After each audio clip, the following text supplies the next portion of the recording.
What I'm working on is deciding on how I want to do this here. I was working on the patch that's down there. I ran out of gas, so I've got to pay a huge ransom. You guys are looking at the same thing over here. Turn that off. Get it out of the way so it doesn't distract you. But anyway, I'm at the point where I pretty much decided I'm going to take this out. So, I'm going to cut all this off here and pull the original piece out and put the full quarter panel in there, just like I did on the other side. I really don't like trying to line up this with, the old with the new and welding that long thing. And I just don't enjoy doing that. So I just rather replace the whole thing. And the other thing is it gives me access to the back side of this, better access, because this piece goes up about to here, just above here. And I want to be able to clean up the back side of this and remove any rust and prime this after I patch all this up. It's really not that big a deal because, to be honest, this stuff was not visible. And I don't know if you can see that at all, but there is a dip that goes across here. And then this kind of goes off, dips off here. So this was all covered in lead. Every one of those holes was covered in lead. You never saw it before. It was already rusted through. You just never saw it because the lead covered it. And it had been that way for, who knows how long it had actually been rusted. But the back sides of the stuff was bare steel. And these corners here do leak. And these are patched. They're not sanded. So what I'm going to do is just, I will kind of hack around at this. I will cut up here a little bit, and then all of these spot welds, I'll drill them out all the way through. In some cases, it depends, because most of these were all crimped, spot welded together to the inside, all the way to this piece. So what I did on that side was I drilled them out all the way through, put my new piece in, and then I welded through from the inside. So I clamped it down, welded to the outside from the inside out, and then welded this to the quarter panel.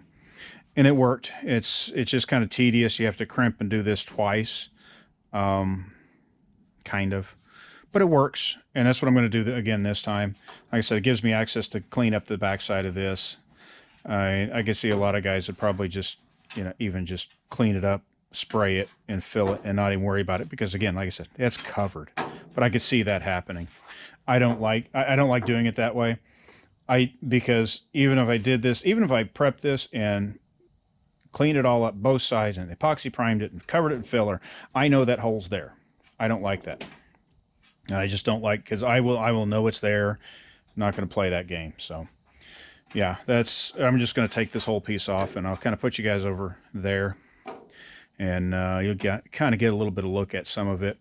It's kind of involved, but I haven't seen anybody else do it, so I'll put it on here. You guys can watch.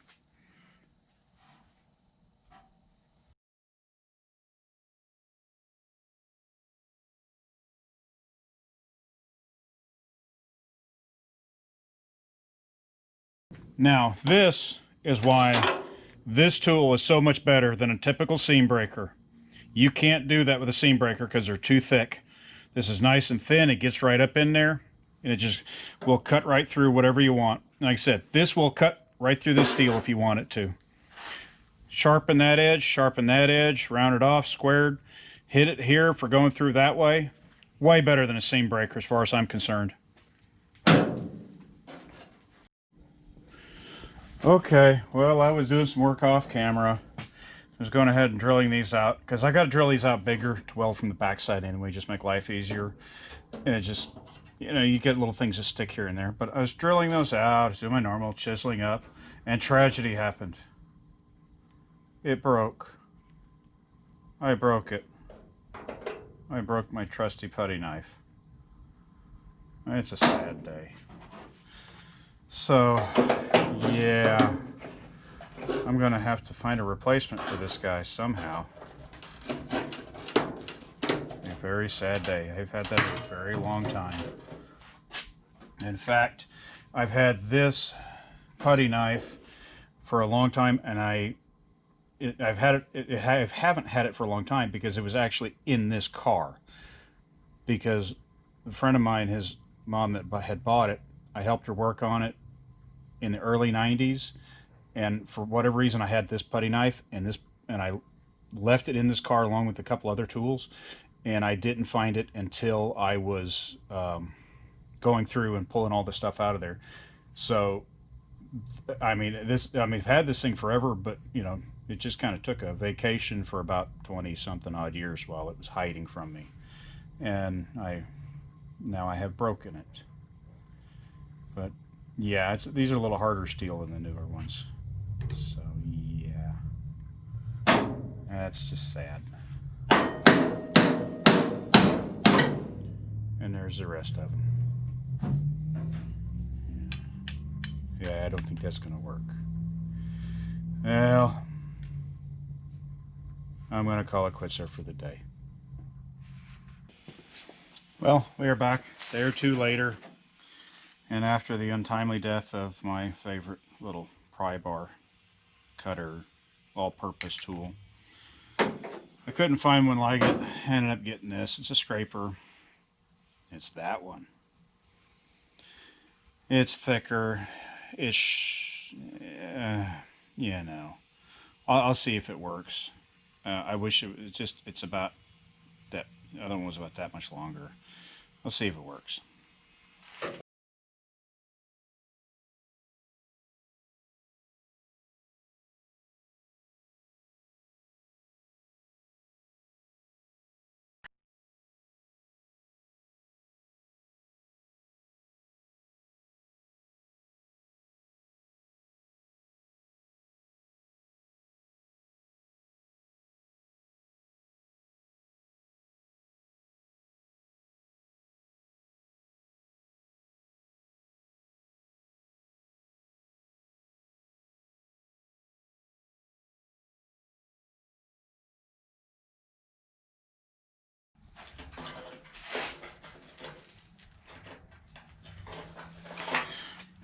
And there you go.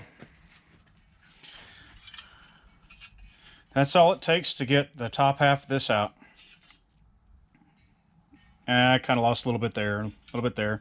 That's just part of it. Not a big deal. Whole scheme of things, it's not a big deal. And then when we slide our new one in, it'll tuck up underneath, and we'll weld from the inside through these holes to the quarter. And then we will push this back against here and weld these back to the quarter that way.